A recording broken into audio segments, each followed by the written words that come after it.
President Muhammadu Buhari is back in Abuja after his engagement in Japan at the 7th Tokyo International Conference on African Development, TICAD 7. It was an opportunity for Nigeria to showcase her resources for exploitation to improve on her quest for social and economic development. That's our main focus on Panorama today, and our guest is on hand to analyze the impact on TICAD 7. Welcome to Panorama. I am Norlin Ebel Ame.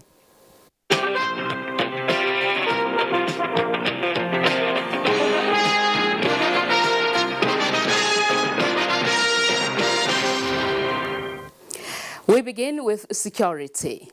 The federal government is set to improve the welfare and logistics of officers and soldiers in the ongoing counter-insurgency operations in the northeast. The Minister of Defense, Bashir Magashi, announced this in Maiduguri, Borno State, while addressing officers and members of the Borno Elders Forum at a dinner organized in his honor by the Nigerian Army. Bashir Magashi, a retired Major General, stressed that President Muhammadu Buhari has issued him a marching order to quickly end terrorism in the region and stem criminality in other parts of the country. The Minister of Defense, Bashir Magashi, has charged troops of Sector 3 in Gubio, Borno State to be focused and ensure rapid clearance of the remnant of Boko Haram. Defense correspondent Ismail Musa reports that the minister gave the charge while on operational visit to Borno State. Of Defense Bashir Magashi is in the command and control base Operation Lafia Dole in Maiduguri. His mission is to appraise the ongoing counter-insurgency operations in the northeast. After a closed-door interaction with the Chief of Army Staff, Lieutenant General Tuku Buratai, principal officers and commanders, the minister proceeded to Magumeri and Gubio, General Area of Responsibility in northern Borno, where he urged troops of Sector 3 not to be deterred.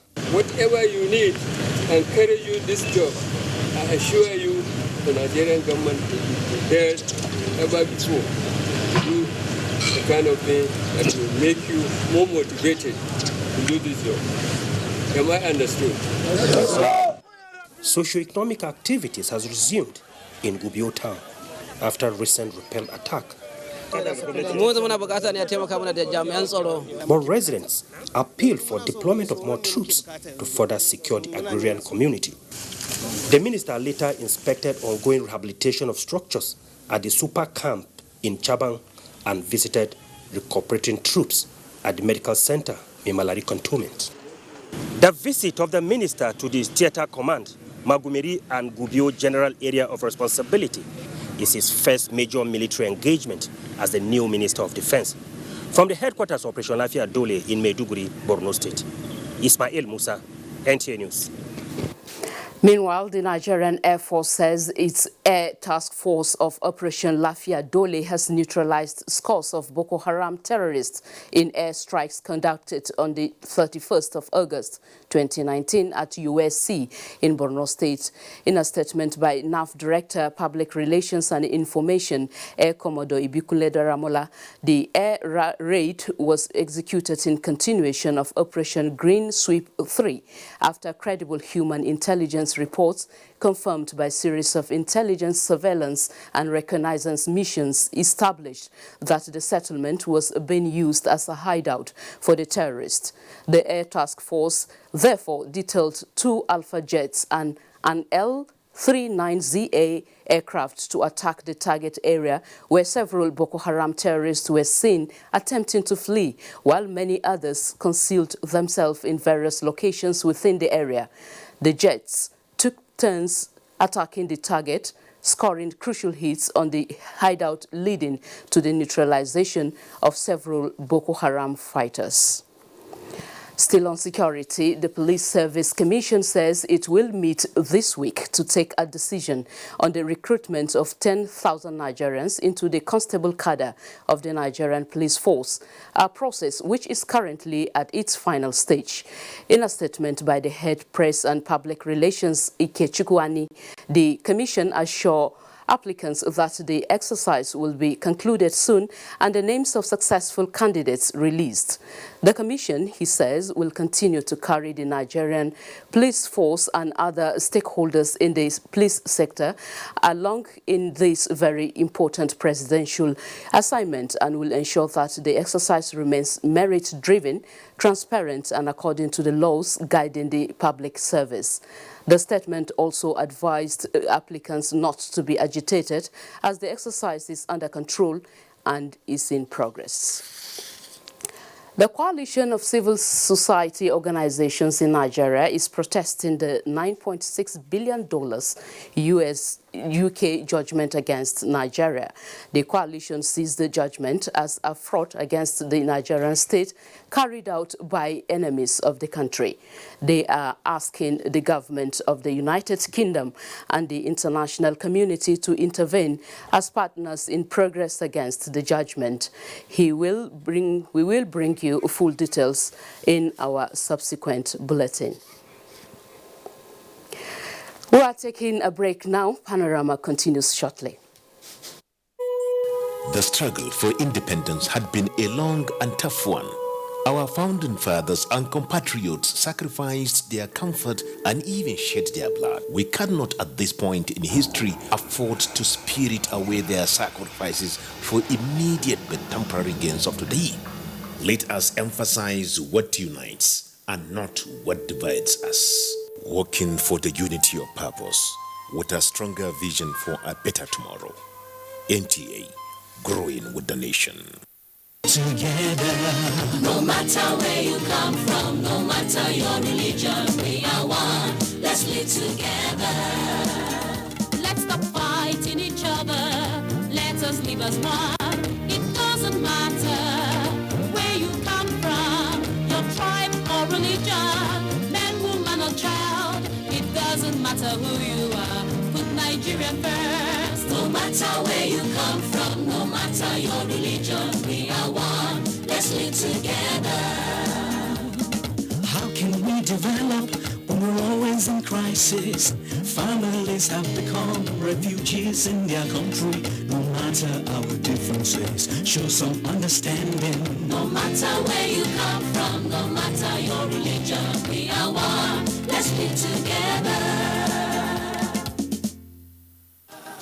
Nigeria, the only country we can train with remarkable potentials to excel. Let us believe in ourselves and change our attitude for the sake of our country and generations unborn. Let us revive our cultural values, which are our essence as a nation. Let us renew the spirit of patriotism and hope in our dear country. Do not take or give bribe. Be punctual always. No more African time. We can't expect to be global citizens and operate on African time. Join the queue. Insist that people are attended to on a first-come basis no matter who they are or where they come from. Nigeria, good people, great nation.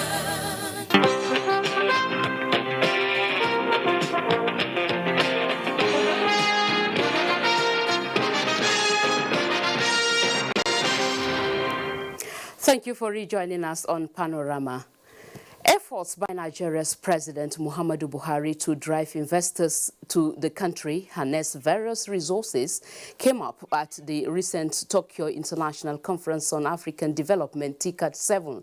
During the week-long engagement, many investment deals have been negotiated, including that of high-level interest by the Japanese automobile company Toyota to set up an assembly plant in Nigeria under the theme Advancing Africa's Development Through People, Technology and Innovation. TICAD 7 offers Nigeria a significant opportunity to realize her development agenda. Now, joining me in the studio to analyze issues associated with TICAD 7 is Abdurrahman Abu Hamisu. He's a researcher and public affairs analyst. Sir, you're welcome to Panorama. Thank you very much. Now, how fruitful was TICAD 7 for Nigeria? Well, the conference has to do with the interest of the Japanese government and what they intend to do for Africa. in view of the free trade agreement and other benefits that's supposed to come to Japan. So it's a mutual thing. So speaking from that perspective, it has to do with what the Japanese government really wanted in Nigeria. But from our own end here, we could point to specific things that we're able to achieve. Basically, the most important for me is the cooperation that the Chinese government were going to support Nigeria's aspiration to lead United Nations, and that they want Nigeria to support them in their own quest to achieve one or two things within the global framework and organizations. So if that is key to our own development by using spaces and opportunities to really sell Nigerian challenges, I think for me that is one good thing or one key thing that is coming out of that very particular engagement. You know, the challenges in Nigeria are many and they are teething challenges. So any opportunity within the global framework of engagement that will offer Nigeria a platform to really advertise our challenges, our potentials, and what we can really offer the world is a welcome development as far as I'm concerned, because that is going to give us long-term sustainable platforms that we can advertise who we are. Then coming to the specifics, like the issue of the Toyota, the bank, and all of those, issues around insecurity is a threat to Nigeria. So, for instance, the government is doing a lot in terms of getting to tackle insecurity in order to boost investors' confidence, because no investor will bring their money or plant to any area that is not safe. So the support to the National Defense College, up to the tune of $300,000 is a significant contribution to boost our research institution in terms of tackling our internal challenges and threat to foreign investment. Another area that is worthy of mention again is the support of 12 million yuan to the federal government of the federal government of Nigeria, specifically health-related areas. So. Then before we come to the issue of Toyota, you know, because that was going to generate jobs and it was going to add value to the economy. Now, all of this tied together has a significant impact on the well-being of Nigerians as well as the economy. Okay, now, you mentioned the area of security. I want you to throw more light on the benefits Nigeria stands to achieve in terms of international relations, diplomacy. Other investments, apart from the aspect of the security you just mentioned. Yeah, you see, the defense college is a strategic institution that is not only training elite crop of Nigerian security agencies, but other sister African countries. And now the importance of that very particular support to that institution is that it's going to enhance research as to the threats that we're grappling with. And don't forget the fact that Mr. President equally solicited the support of the Japanese government to end piracy on the Gulf of Guinea.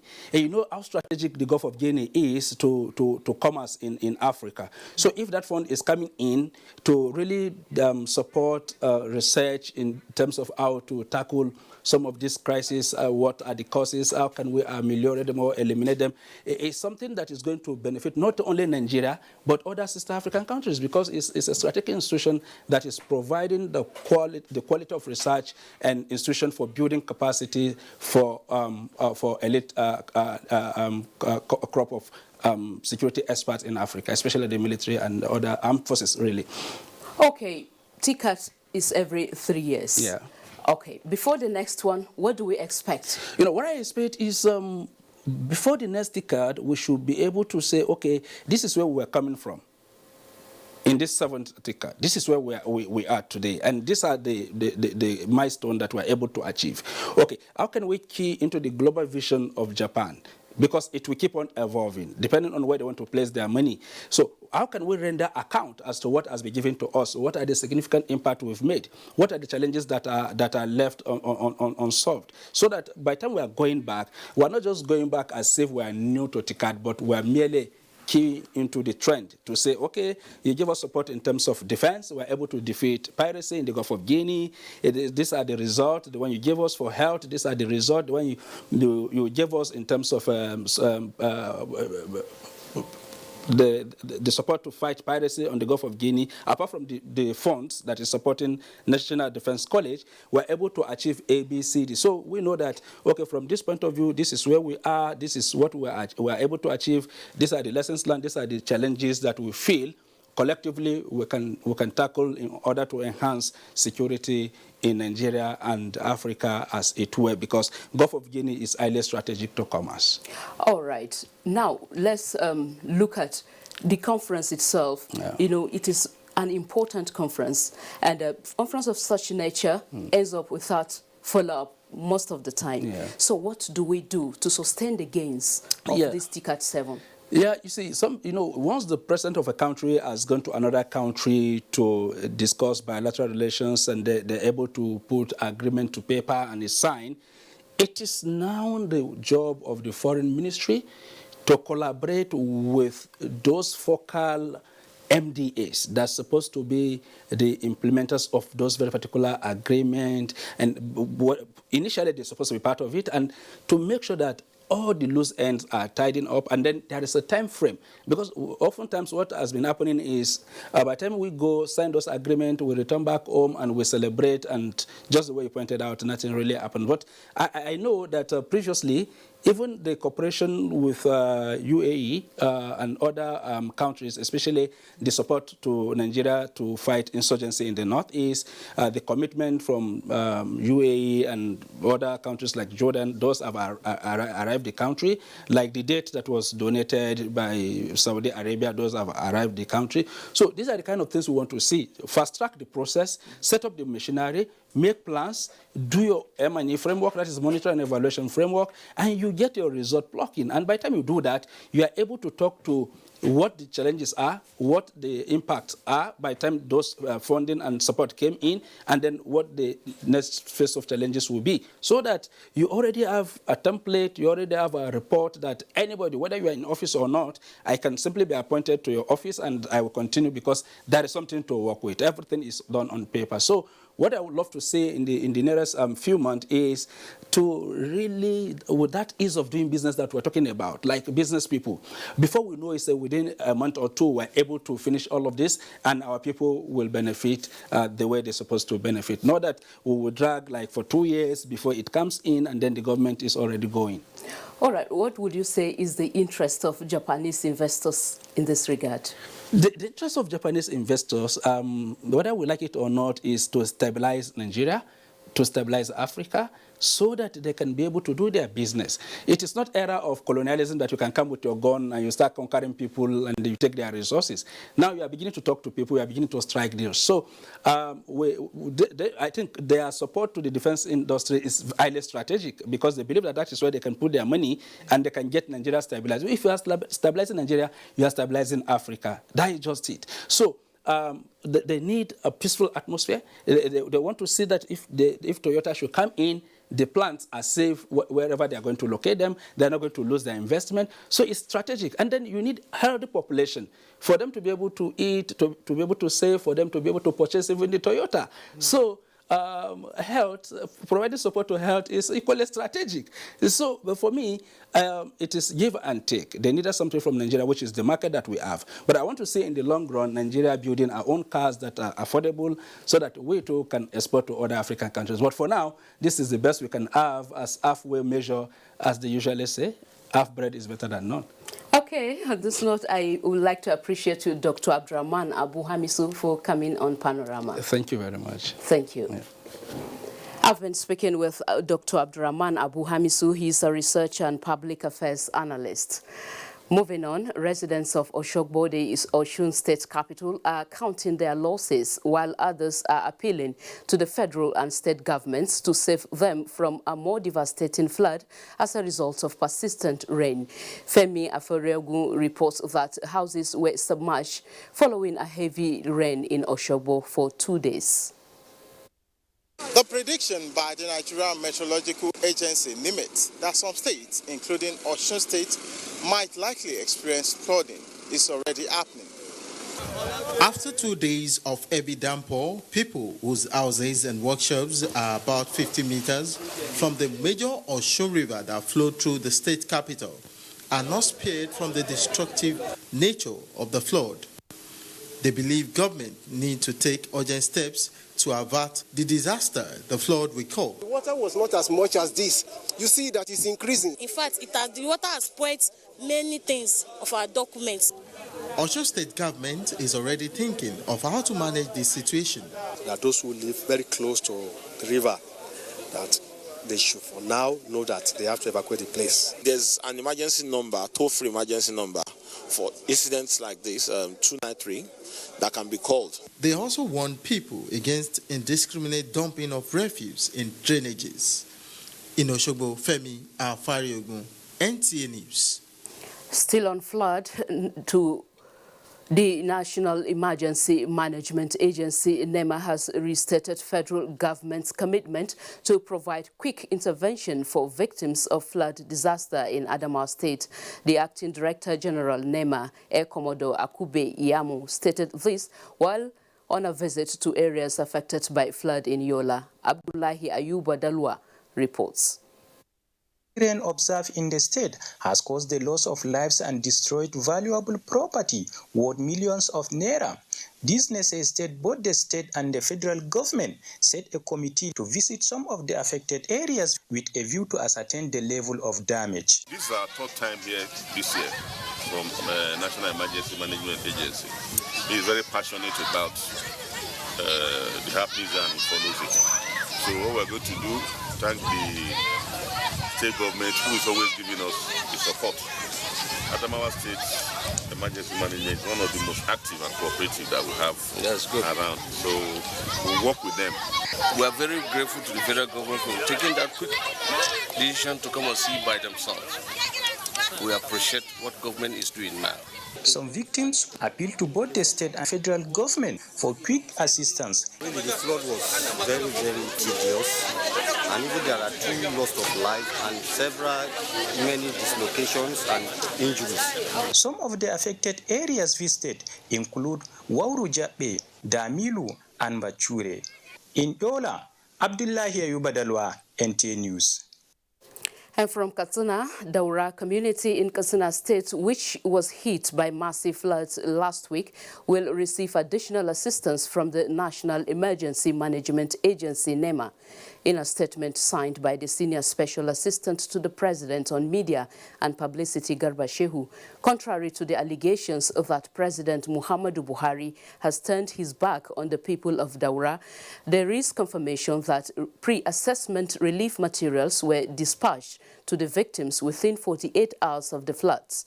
10 trailer loads of building materials, including zinc, planks, cement, blankets, mattresses, tons of grains, cereals, and other edibles have so far been delivered and signed for by stakeholders.